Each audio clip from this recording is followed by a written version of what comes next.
Salam damai dan sejahtera bagi kita semua.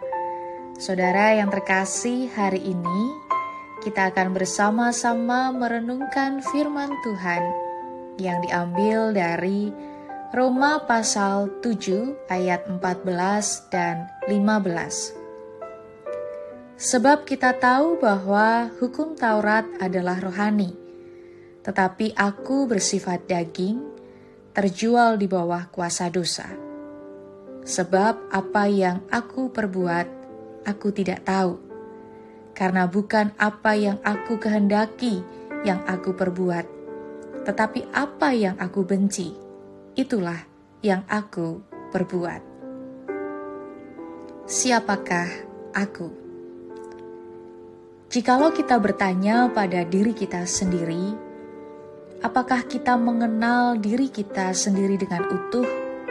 Sepertinya kita tidak mengenali diri kita secara utuh. Lalu pertanyaan selanjutnya, kita saja tidak bisa mengenali diri kita secara utuh, apalagi mengenali orang lain. Rasul Paulus dalam bacaan kita saat ini mau memperkenalkan siapakah kita secara utuh.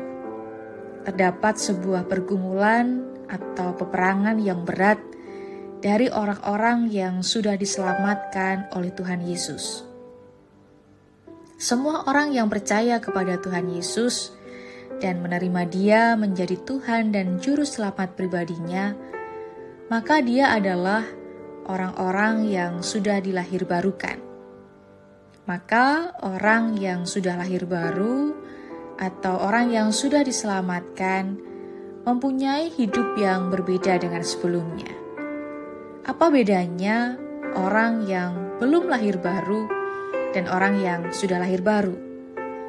Bagaimana mereka melihat dosa? Dan tentu jelas berbeda. Orang yang belum lahir baru melihat dosa hanya masalah moral etika. Berbeda dengan orang yang sudah diselamatkan. Ia akan bersikap serius karena dosa merusak relasi bersama dengan Allah Bapa yang telah memberikan keselamatan. Jadi pusat hidup kita yang sudah diselamatkan bukan lagi aku, melainkan Allah yang menjadi pusat hidup. Kita adalah gambar dan rupa Allah yang sangat dikasihi Allah. Tetapi kita juga orang yang telah jatuh ke dalam dosa, sehingga kita terpisah dengan Allah. Kasih Allah di dalam Tuhan Yesus Kristus menyelamatkan semua orang yang percaya kepadanya.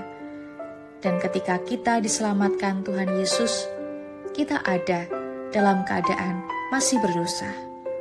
Bukan orang baik dan benar. Maka Rasul Paulus mengatakan, aku tahu yang baik dan benar, tetapi justru yang aku lakukan adalah hal-hal yang jahat yang aku benci. Namun, Roh Penolong yang akan mematikan kedagingan kita.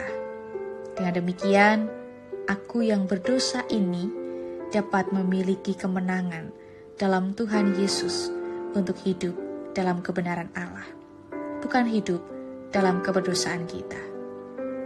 Lalu, siapakah kita? Kita orang berdosa yang diselamatkan oleh Allah dan dituntun untuk hidup dalam kebenaran Allah. Selamat berefleksi. Tuhan Yesus memberkati.